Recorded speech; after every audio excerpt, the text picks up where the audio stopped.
बिस्मिल्लाहिर्रहमानिर्रहीम। अस्सलाम वालेकुम स्टूडेंट्स, वेलकम टू कैमवी9 चैनल। आज जो हम पढ़ने जा रहे हैं वो है एफएससी सेकेंड ईयर केमिस्ट्री के फर्स्ट चैप्टर का टॉपिक नंबर 3 जो कि है periodic trends in physical properties. इस टॉपिक के जो मेन पॉइंट्स हैं वो है atomic size, ionization energy, electron affinity, metallic non metallic character, melting and boiling points and the last one oxidation state. तो आज की वीडियो में जो हमने टॉपिक कवर करना है वो है एटॉमिक साइज। बाकी पॉइंट्स के बारे में मैं आपको थोड़ा थोड़ा वैसे बता देती हूँ, बाकी हम डिटेल में नेक्स्ट वीडियोस में पढ़ेंगे इंशाल्लाह। आयोनाइजेशन एनर्जी क्या होती है? आयोनाइजेशन एनर्जी होती है कि किसी एटम के आउटर मोस्ट शेल में से किसी इलेक्ट्रॉन को निकालना। उस इलेक्ट्रॉन को निकालने के लिए जो एनर्जी रिक्वायर्ड है उसे हम कहते हैं आयोनाइजेशन एनर्जी। अगर हम किसी एटम के आउटर मोस्ट शेल में जो कोई इलेक्ट्रॉन ऐड करवाएं, उस इलेक्ट्रॉन को ऐड करवाने के लिए जो एनर्जी चाहिए होगी उसे हम कहेंगे electron affinity. Metallic and non metallic character, ये हमने लास्ट वीडियो में भी पढ़ा था कि मेटल जो है किसे कहते हैं कि किसी एटम की कितनी टेंडेंसी इलेक्ट्रॉन लूज करने की। तो ये हम देखेंगे कौन कौन से एलिमेंट्स हैं उनमें कितनी कैपेसिटी इलेक्ट्रॉन लूज करने की। फिर है मेल्टिंग एंड बॉइलिंग पॉइंट्स, तो हम हर सारे एलिमेंट्स का 1 बाय 1 देखेंगे कि उनकी क्या एबिलिटी है मेल्टिंग और बॉइलिंग पॉइंट्स की तरफ। ऑक्सीडेशन स्टेट एलिमेंट्स की हम देखेंगे कि एलिमेंट्स के पास कितनी कैपेसिटी है आउटर मोस्ट शेल में से इलेक्ट्रॉन गेन करने की या लूज करने की, वो कैपेसिटी उनकी कहलाती है ऑक्सीडेशन स्टेट। तो ये जितने भी टॉपिक्स हैं इन टॉपिक्स को हम करेंगे इंशाल्लाह नेक्स्ट वीडियो में कवर। आज की वीडियो में हम कवर कर रहे हैं एटॉमिक साइज को। तो चलते हैं आज के टॉपिक की तरफ। आज का जो टॉपिक है हमारा वो है एटॉमिक साइज। एटॉमिक साइज में हमने मेन 2 टॉपिक्स कवर करने हैं, atomic radius and the second one ionic radius. Size के लिए हमने किस चीज़ को डिस्कस करना है? हमने करना है रेडियस को डिस्कस। तो रेडियस कहते किसे हैं? रेडियस हमने पढ़ा हुआ है कि रेडियस किसी सर्कल के सेंटर से आर्क तक का जो डिस्टेंस होता है उसे हम क्या कहते हैं? रेडियस। ये वाला जो डिस्टेंस यहाँ से लेके है डिस्टेंस। अब एटॉमिक रेडियस हमने क्या करना है? एटॉमिक रेडियस मालूम करना है, एटॉमिक रेडियस पढ़ना है और हमने क्या पढ़ना है? Ionic radius. एटॉमिक रेडियस, हम क्यों रेडियस फाइंड कर रहे हैं? हम क्यों पूरे एटम का साइंस फाइंड क्यों नहीं कर रहे? एटम जो है, एटम क्या होता है? बहुत स्मॉल होता है, इतना स्मॉल होता है कि मैं आम आंख से तो नज़र आ ही नहीं रहा है। अगर हम उसके लिए इवन ऑप्टिकल माइक्रोस्कोप्स भी यूज़ कर लेना तो भी है कि हम उसे देख सकें। तो साइज ऑफ एटम जो है वो हम डायरेक्टली मेजर नहीं कर सकते, दिस इज़ नॉट पॉसिबल। तो हम क्या करते हैं, तो साइंसदानों ने क्या किया हुआ है? टेक्निक्स डिवेल्प की हुई हैं। जो टेक्निक साइंसदानों ने डिवेल्प की हैं वो किस लिए की हैं? मेजर करने के लिए। क्या चीज़ मेजर करने के लिए? Distance.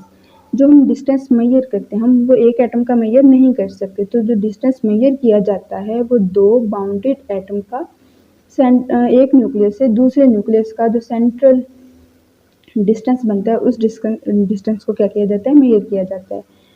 Half of the distance, अब ये जो एक न्यूक्लियस से दूसरे न्यूक्लियस तक का डिस्टेंस है, इस डिस्टेंस का हम करें हाफ। वो हाफ डिस्टेंस जो होगा उसे हम कहते हैं एटॉमिक रेडियस, यानी एक एटम का रेडियस। डिफाइन किस तरह कर सकते हैं एटॉमिक रेडियस को? एटॉमिक रेडियस को यूँ डिफाइन कर सकते हैं, half of the distance of bounded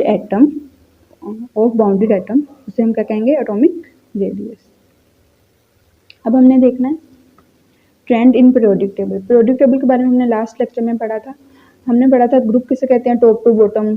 जो टॉप टू बॉटम जो कॉलम होता है उसे हम क्या कहते हैं? ग्रुप कहते हैं। और पीरियड क्या कहते हैं? जो हॉरिजॉन्टल लाइंस होती हैं, हॉरिजॉन्टल रोज होती हैं पीरियोडिक टेबल की, उन्हें हम क्या कहते हैं? पीरियड। अब हम ग्रुप में बात करते हैं कि ग्रुप में ऊपर से नीचे एटॉमिक साइज जो होगा वो कम होगा या ज़्यादा होगा।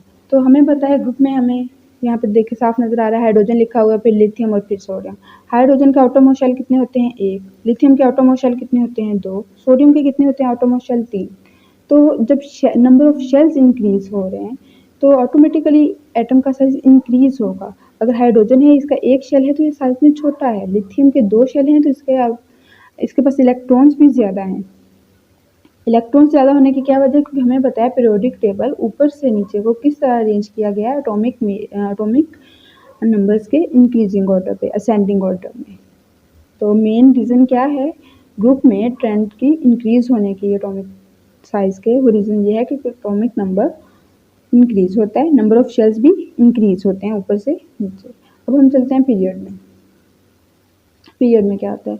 पीरियड में लेफ्ट टू राइट हमने बात करनी है। लेफ्ट टू राइट पीरियड में क्या होता है? डिक्रीज। अब बच्चों को समझ ये बात नहीं आती है कि क्यों पीरियड में डिक्रीज होता है। पीरियड में डिक्रीज इसलिए होता है क्योंकि पीरियड में positive charge on nucleus increase होता है।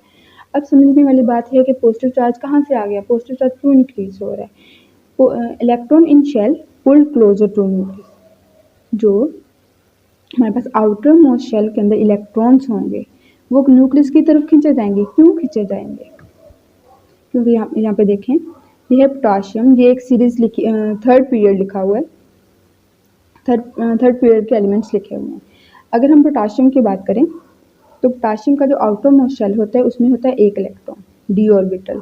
डी ऑर्बिटल में कितने इलेक्ट्रॉन होते हैं? एक। इसके आउटर मोस्ट शेल में होते हैं कैल्शियम के 2, स्कैंडियम के होते हैं 3। इस तरह ये आगे को सीरीज में ना इंक्रीज होते जाते हैं। हमें पता है एटॉमिक नंबर इंक्रीज हो रहा होता है जब पीरियड में आगे जाते हैं, वन नंबर इंक्रीज हो रहा होता है। यहाँ पे एक इलेक्ट्रॉन है आउटर मोस्ट में, यहाँ पे 2 इलेक्ट्रॉन है, यहाँ आउटर मोस्ट में 3 इलेक्ट्रॉन है, यहाँ आउटर मोस्ट में 4 है, फिर आगे से ये हो रहा है इंक्रीज। अब देखें, अगर हम पहले 2 एलिमेंट्स की बात करें, हाइड्रोजन और हीलियम का कंपैरिजन करें इस चीज़ को समझने के लिए कि चार्ज किस तरह इफेक्ट कर रहा है पीरियोडिक टेबल के एलिमेंट्स को। हाइड्रोजन के जो न्यूक्लियस है, न्यूक्लियस के पास है एक प्रोटॉन, आउटर मोस्ट शेल में है एक इलेक्ट्रॉन। अगर हम हीलियम की बात करें तो हीलियम के पास है 2 इलेक्ट्रॉन आउटर मोस्ट शेल में और 2 ही प्रोटॉन है उसके न्यूक्लियस में। हाइड्रोजन है साइज में बड़ा, हीलियम है साइज में छोटा। अब हीलियम साइज में छोटा क्यों है? हमें पता है कि पॉजिटिव चार्ज एक दूसरे को क्या करते हैं? रिपेल करते हैं। नेगेटिव चार्ज भी एक दूसरे को क्या करते हैं? रिपेल करते हैं। लेकिन पॉजिटिव और जो नेगेटिव चार्ज होते हैं ये एक दूसरे को क्या करते हैं? अट्रैक्ट करते हैं। अगर हम यहाँ पे बात करें तो यहाँ पे एक इलेक्ट्रॉन है और एक प्रोटॉन है, एक प्रोटॉन है और एक इलेक्ट्रॉन, ये दोनों आपस में एक दूसरे को क्या करेंगे? अट्रैक्ट करेंगे। और यहाँ पे 2 प्रोटॉन है और 2 इलेक्ट्रॉन है, ये दोनों आपस में एक दूसरे को क्या करेंगे? अट्रैक्ट करेंगे। अब जहाँ पे बात आती है इत्तेफाक में बरकत है वाली, अब थोड़े लोग हैं यहाँ पे, एक शख्स बाहर है एक शख्स यहाँ पे है, तो इनकी अट्रैक्शन की पावर उतनी नहीं होगी जितनी 2 लोग अंदर हों और 2 लोग ही यहाँ पे बाहर।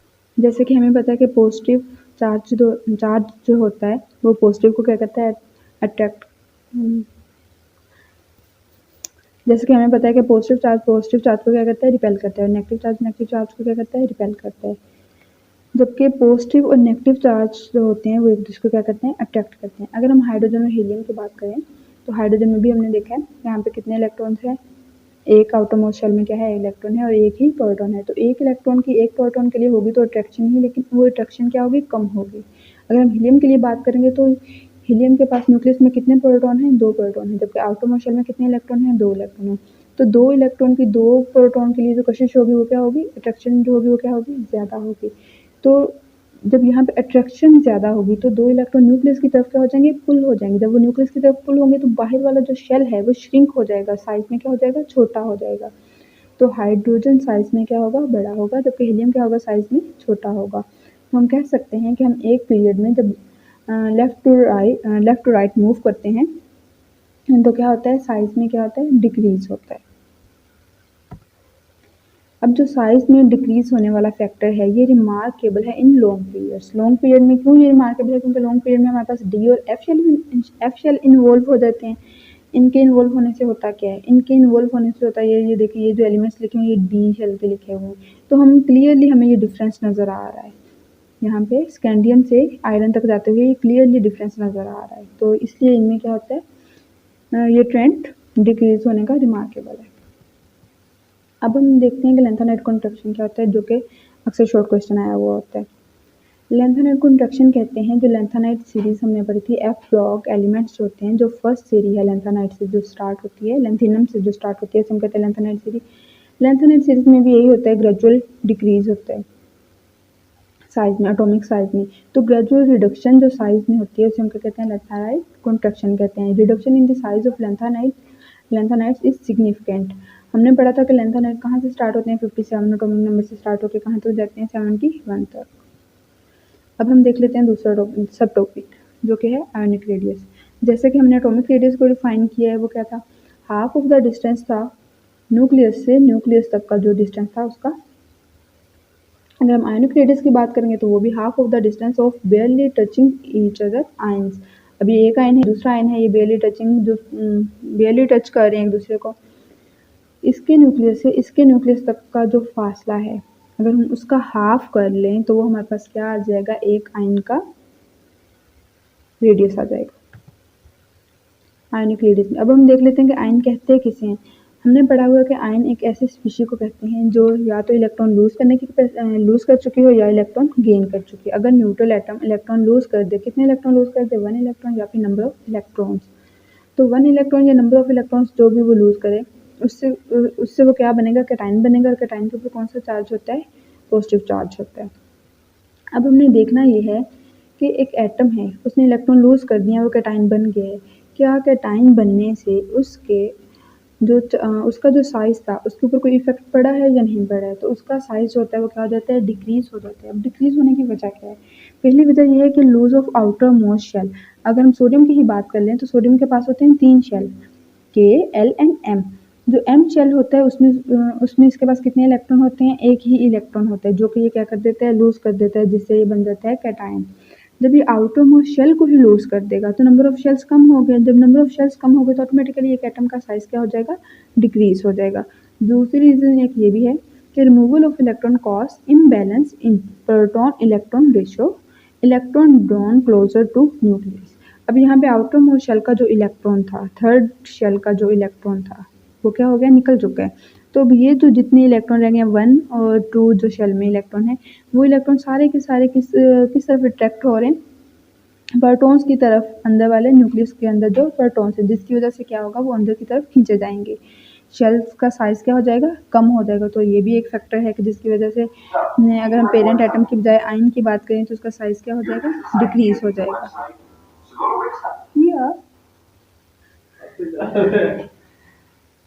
अगर हम सोडियम के साइज की बात करें तो सोडियम का एटॉमिक साइज जो होता है 157 पिकोमीटर होता है, जबकि सोडियम आयन का जो साइज होता है वो होता है 95 पिकोमीटर, जो कि कम हो चुका है। इसी तरह अब हम बात कर लेते हैं एनाइन की। तो एनाइन कब बनता है, एनाइन तब बनता है जब कोई एटम क्या कर लेता है, गेन करता है। किस चीज़ का गेन, इलेक्ट्रॉन का या नंबर ऑफ इलेक्ट्रॉन्स का। तो चार्ज कौन सा आ जाता है एनाइन के ऊपर, नेगेटिव चार्ज। अब हमने देखना ये है कि एक एटम जो इलेक्ट्रॉन गेन कर ले या इलेक्ट्रॉन्स गेन कर ले तो उसका साइज पे क्या इफेक्ट पड़ता है, तो उसका साइज जो होता है वो क्या हो जाता है, इंक्रीज। अब इंक्रीज होने की वजह क्या है, एक तो इंक्रीज होने की वजह यह है कि addition of electron in shell. कि फ्लोरीन की ही बात कर लें तो फ्लोरीन के पास होते हैं 2 ही शेल, पहले शेल में 2 इलेक्ट्रॉन और जो आउटरमोस्ट शेल है इसका दूसरा, उसमें इसके पास कितने होते हैं इलेक्ट्रॉन, 7। जब ये एक इलेक्ट्रॉन गेन कर लेता है तो आउटर मोस्ट शेल इसका कंप्लीट हो गया, 8 इलेक्ट्रॉन्स आ गए। अब आउटर मोस्ट शेल के जो इलेक्ट्रॉन्स हैं, इलेक्ट्रॉन को क्या करते हैं, रिपेल करते हैं। जब इलेक्ट्रॉन को रिपेल करेंगे तो रिपल्शन की वजह से वो एक दूसरे से दूर जाएंगे। जब वो दूर जाएंगे तो शेल का साइज इंक्रीज होगा। जब उसके शेल का साइज इंक्रीज होगा तो उससे उस आयन का साइज क्या हो जाएगा, इंक्रीज हो जाएगा। तो हम कह सकते हैं कि एक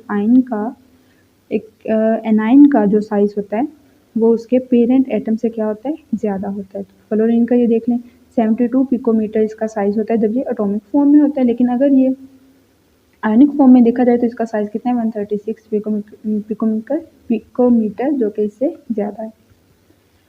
आयनिक रेडियस का ट्रेंड देख लेते हैं, ग्रुप में भी और पीरियड में भी। ग्रुप में अब हमने देखना यह है कि सिमिलर चार्ज आयन यानी हम ऊपर से नीचे को जितने भी एलिमेंट्स देखेंगे उन सबके ऊपर सेम ही चार्ज आया हुआ होना चाहिए। कैटायन और एनाइन दोनों के लिए देखेंगे। K shell, L shell, M shell और एन शेल ये पीरियड्स को शो कर रहे हैं, जबकि ये ऊपर से नीचे को दिखाई दे रहे हैं, ये किसको शो कर रहे हैं, ग्रुप को। ग्रुप में ये जो एरो है ऊपर से नीचे को इंक्रीज का शो कर रहा है। तो जैसे अभी हम एटॉमिक साइज का देख के आए कि ऊपर से नीचे को क्या होता है, इंक्रीज। सेम केस के लिए भी एटॉमिक रेडियस भी क्या होता है, ऊपर से नीचे को इंक्रीज ही होता है। कैसे इंक्रीज होता है, ये एक एलिमेंट का आउटरमोस्ट शेल सपोज कर लिया, यहाँ पे नंबर ऑफ शेल्स 2, यहाँ पे नंबर ऑफ शेल्स कितने हो जाएंगे, 3, यहाँ पे नंबर ऑफ शेल्स ज़्यादा हो जाएंगे। तो सारे के सारे शेल्स के आउटरमोस्ट शेल में से अगर हम एक इलेक्ट्रॉन निकाल देंगे तो इसका साइज कम होगा तो इसका भी साइज कम होगा, इसका साइज कम होगा तो इसका भी कम होगा। जब साइज तो सबका ही कम हो रहा है, एक खास रेशो में ही सबका कम हो रहा है, लेकिन वो खुद तो एक दूसरे से, ये नीचे वाला इस वाले से बड़ा था ना, एक इलेक्ट्रॉन लूज करने के बाद भी वो इससे बड़ा ही रहेगा, तो इसलिए ऊपर से नीचे को आते वक्त क्या होगा, इंक्रीज होगा। अगर हम पीरियड में बात कर लें कैटायन या एनाइन दोनों में से किसी की भी तो शेल सेम ही रहता है। एम लिखा हुआ है, सपोज कर लिया कि ये जो ड्रॉ किया हुआ है एम शेल के लिए किया हुआ है। हमें बताया पीरियड में शेल क्या होता है, नंबर ऑफ शेल्स इंक्रीज नहीं होते, हम एक ही शेल की बात कर रहे होते हैं। आउटर मोस्ट शेल जो होता है वो सारे एलिमेंट्स का क्या होता है, पीरियड में सेम ही होता है। एम शेल, यहाँ पे एम शेल में आउटर मोस्ट शेल में कितने इलेक्ट्रॉन होंगे, 1। यहाँ पे एम शेल में आउटर मोस्ट में कितने हो जाएंगे, 2। आगे को जैसे जैसे जाते जाएंगे तो नंबर ऑफ इलेक्ट्रॉन्स इंक्रीज होते जाएंगे एटम में। जब वो आयंस बन जाएंगे तो तब भी सेम केस रहेगा, कौन सा, एटॉमिक रेडियस वाला है। इससे आपको समझ आ चुकी होगी। अगर आपको इस वीडियो में कोई बात समझ ना आई है तो कमेंट करें। Thanks for watching. वीडियो अच्छी लगी हो तो लाइक करें, शेयर करें, चैनल को सब्सक्राइब करना ना भूलें। अल्लाह हाफिज़। मिलते हैं अगली वीडियो में इंशाल्लाह।